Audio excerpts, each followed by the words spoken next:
Hello, happy Wednesday. It is time for our live chat about carbohydrates. So first of all, let me just say, I hope that you guys had a fabulous day. It's Wednesday. I don't know about you, but I am flippin' exhausted and I am so ready to have this amazing talk with you guys and then have dinner and go to bed. Like, it's gonna be an 8 o'clock bedtime for me tonight. What time do you guys normally go to bed? Comment below what time you normally go to bed. For me, 9 o'clock is pretty much, normally the latest that I go to bed. Now, of course, there's like, sometimes that is later, sometimes it's not, but normally 8:39, that's my bedtime. But tonight, it's definitely gonna be a 8 o'clock bedtime. So let me know what time you guys go to bed. So I asked yesterday, so the Tuesday discussion question was, what are your questions and fears and misconceptions about carbohydrates? Now, the reason why I wanted to ask this question is because carbohydrates get a bad reputation, right? Carbohydrates are the ones that get dragged through the mud and in fad diets and in diet culture, right? Atkins, keto, all these low carb diets are super popular. And here's the thing. Yes, low carb diets and, keto and Atkins and those different types of things, yeah, they produce short-term weight loss, but I encourage you to reflect on, is this a long-term sustainable way of eating and lifestyle for me? And for a lot of people, that's kind of no, because you want to be able to enjoy a piece of cake on your birthday, or you want to be able to have a pizza every once in a while and those sorts of things. So it's not realistic to completely cut out carbohydrates from your diet if you're looking to have a long-term sustainable, nutrition protocol for yourself in line with your goals. So before we get into the questions that we have here on the discussion question, I wanted to boil down what carbohydrates are, why they're important, and why they get a bad reputation. So let's start off with what carbohydrates do in our body. So carbohydrates are our body's primary source of fuel and energy. So basically, you eat carbohydrates and your body breaks that down into glucose, and glucose is then brought into the cells and used for energy. And it's the easiest way to provide energy to your cells. And so carbohydrates are important to make sure we have, enough energy, but carbohydrates get a bad reputation because we tend to overeat the highly processed, highly refined carbohydrates that are high in things like added sugar, added sodium, added saturated fat and hydrogenated oils, all of these other more harmful and fat gaining, promoting things that we get along with refined processed carbohydrates. So how we can make the distinction is that we want to be choosing most of our carbohydrates to be coming from complex carbohydrates, meaning that it's like whole, real food and less processed. And the three main sources of complex carbohydrates are going to be fruit, starchy vegetables, things like potatoes, corn, peas, and also whole grains. So whole grains are going to be oats, quinoa, farro, brown rice, those different things. So what makes it a complex carbohydrate is that it has fiber and other vitamins and minerals already in there, and it hasn't been, processed and those that outer husk of the grain hasn't been ripped off and thrown away. And so it's important that we make that distinction, right? We want to be choosing the high fiber, complex carbohydrates,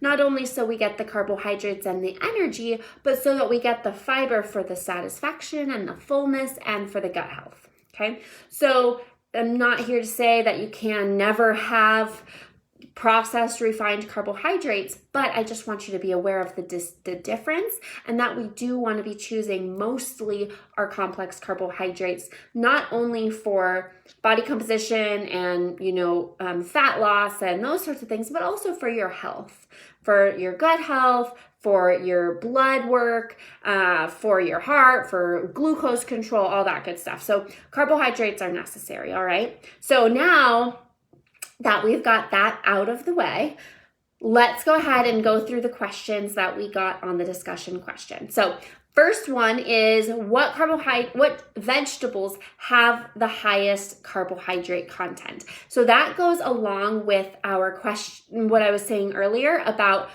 complex carbohydrates, so starchy vegetables. So we can think of vegetables as being on a spectrum. So we've got our non-starchy, like leafy greens, and then we've got our non-starchy, colorful vegetables, which are going to be like our bell peppers, tomatoes, summer squash, different things like that.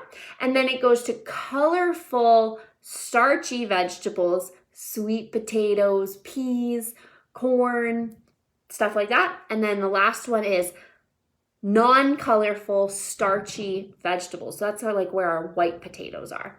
So towards the end of that spectrum, those are going to be the higher carbohydrate content vegetables, which there's absolutely nothing wrong with eating them. But if you're looking for eating for volume, like we have talked about before, having high fiber content and filling up on that high volume, low calorie foods, that's going to be more on this end of the spectrum, more of those non-starchies. If we think about our balanced plate, we want half of the plate to be color, meaning like our non-starchy vegetables, a quarter of the plate to be our starch or our complex carbohydrate. So this could be our whole grains, this could be our starchy vegetable, and then our last quarter of the plate to be our lean protein source. So whether that's, our chicken, fish, eggs, whatever. So think about your starchy vegetables to be fitting in that complex carbohydrate section rather than half of our plate being that non-starchy vegetable, okay? So that's those are the vegetables that you can think of as being higher carbohydrate and counting more towards one of those complex carbohydrate sources. Stefano said, kind of surprised frozen Eggo waffles are so fortified with calcium, iron, vitamin D. Or vitamin B. Thoughts? So so actually a lot of processed grains and processed carbohydrates are fortified. So basically what fortified means, and we see fortified grains in terms of like those Eggos, fortified bread, cereal, cream of wheat, all these different grain sources, processed grain sources, is because during processing, basically if here's our grain, if it's stripped away, that outer husk that no longer makes it a whole grain, that's where all the vitamins and fiber are. So they strip that away, process it into enriched white flour, and then that is what they make the cereal or the Eggos or whatever out of it.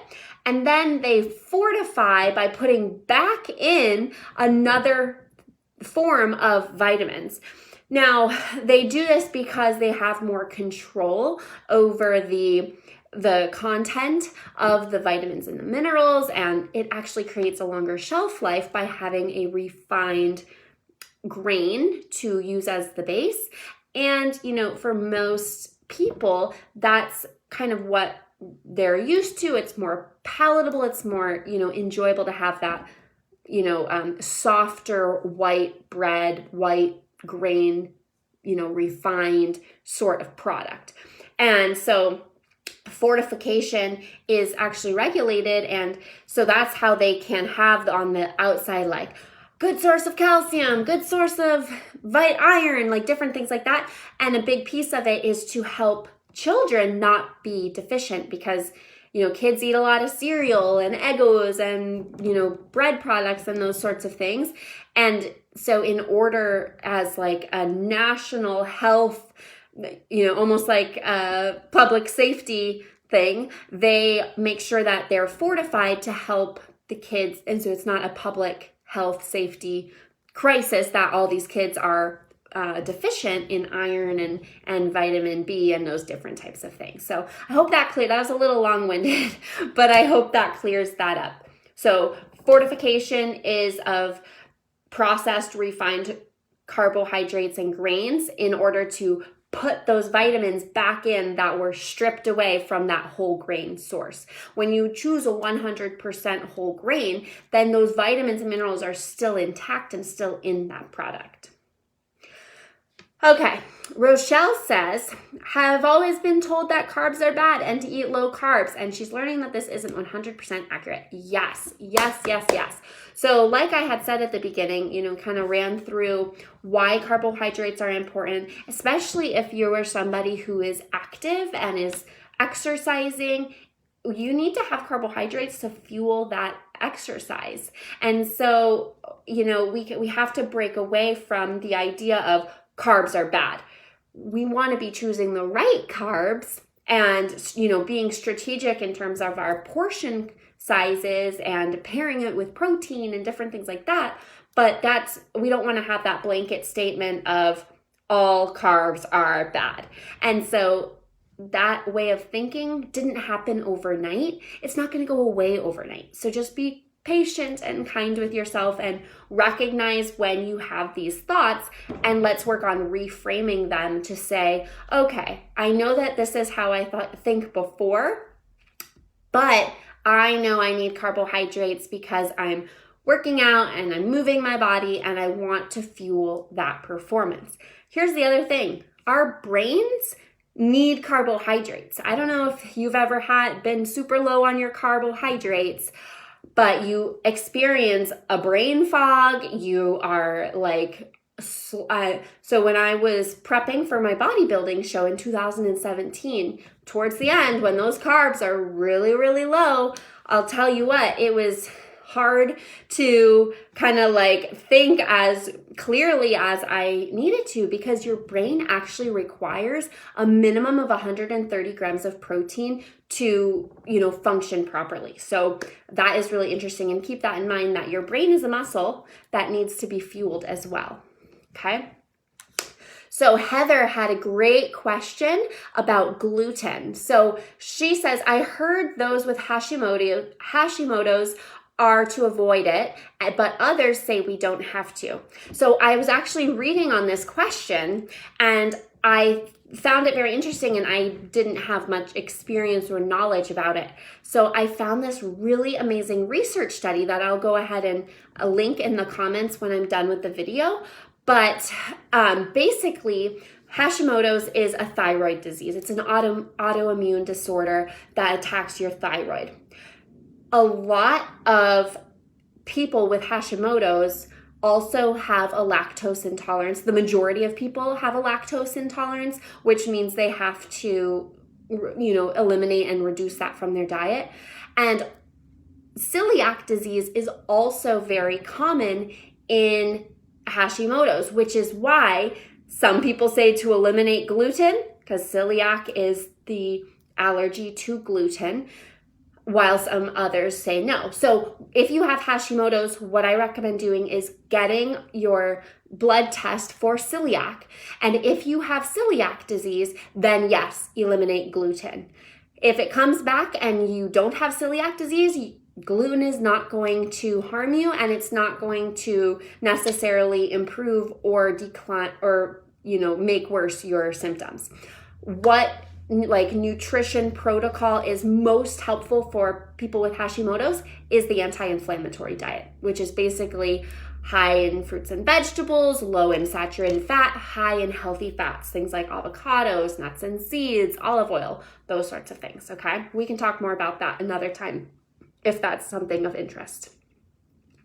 Woo! I need a sip of water.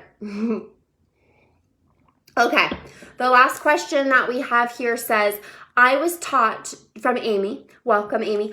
I think she just joined this week, so welcome. Glad to have you here. Amy says, I was taught to avoid carbs at all costs, which I did faithfully for about 6 weeks. I felt absolutely horrible and had no energy to do anything. It was the most miserable time of my life. See, that goes right back to what I was saying of that you need carbohydrates for your brain to function properly and for all of your organs and your energy levels and all of that. So yeah, so you can follow it, like whether it's keto or whatever, low carb, for a short period of time, and maybe you see a lot of weight loss in that short period of time, but that doesn't necessarily mean that it's sustainable or that it's going to make you feel the best. We want to make sure that you are feeling your best, performing your best, and able to, actually utilize your muscles and your energy to do good work. And if you're, low energy, you're not going to be able to put in as much energy and oomph at your workouts as you want to, which, that's what's going to help you see more progress, right? So any other questions? I know we have a couple people watching live. Any other specific questions about carbohydrates that you want to work through right now while I'm here? If you're watching this on the replay and you have a question, just ask it in the comments, and I will come back on and, be sure to answer your question. But, there's a lot of misinformation, and it's understandable because the diet industry, the dieting industry and different weight loss programs and different things like that, it's a multi-billion-dollar industry that preys on creating failure in people, that makes people feel like they failed on the diet when in fact the diet failed you, because it's meant to fail to make you come back. So we want to learn how to fuel your body and nourish your body in a way that is going to, be sustainable, and also means that you don't have to go on any more diets. Okay, Peter asks, is it okay to eat carbs at night? And I'm going to go ahead and say yes. You don't want to eat like a lot of processed, high in added sugar, refined carbohydrates by themselves at night, because think about, carbs are our main source of energy. So when we eat carbohydrates, we get a boost of energy. So if you eat a bunch of processed carbohydrates right before bed, your body's like, all right, I got all this energy. What are we doing? And you're like, I'm going to go to bed. And then it actually can impair your sleep. And you're not actually utilizing that energy for good work and good things during the day. So if you are eating carbs at night, what I recommend doing is making sure you pair it with some protein to stabilize your blood sugars, to promote muscle protein synthesis while you're sleeping, and choose a complex carbohydrate source, some of like what we talked about at the beginning. Cheryl asks, can I get my carbs from fruits and vegetables only? And I'm going to go ahead and say, if that's what you prefer, then yes, making sure you get a variety of fruits, a variety of vegetables along that whole spectrum. And if you're getting enough carbohydrates, then there's absolutely nothing wrong with that. But I also don't want you to think that there's something wrong with having oats every once in a while, or brown rice every once in a while, or quinoa, different things like that, different whole grains. That's okay to have too. But yeah, if you love getting your carbs from fruits and vegetables only, that's awesome, because it's super high in fiber, super high in vitamins and minerals and water content. And, that's going to help you feel really full and satisfied, especially if you're working towards a body composition goal or a fat loss goal. That's going to be a good way to go. Okay, this was great. Thank you guys so much for being here, being present, asking questions. I want you to know that I am really looking forward to next week. If you have not already voted on the poll for what you want to talk about next week, be sure to go and do that. Then we can make sure that we actually address what you want to talk about. Okay, we got another question.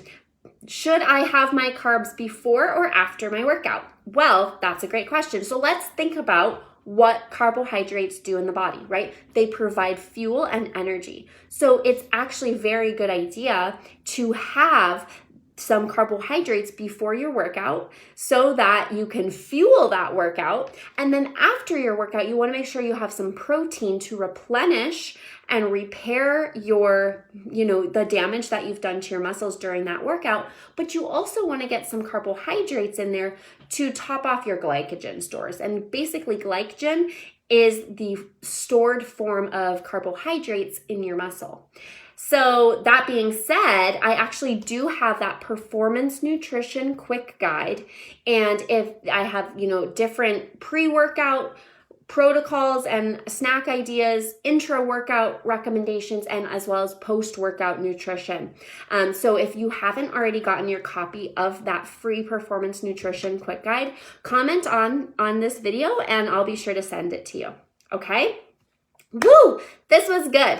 I am happy to be here hanging out with you guys. Thank you for watching. And like I said, let me know what you want to talk about next week, and I'll see you soon. Have a great night.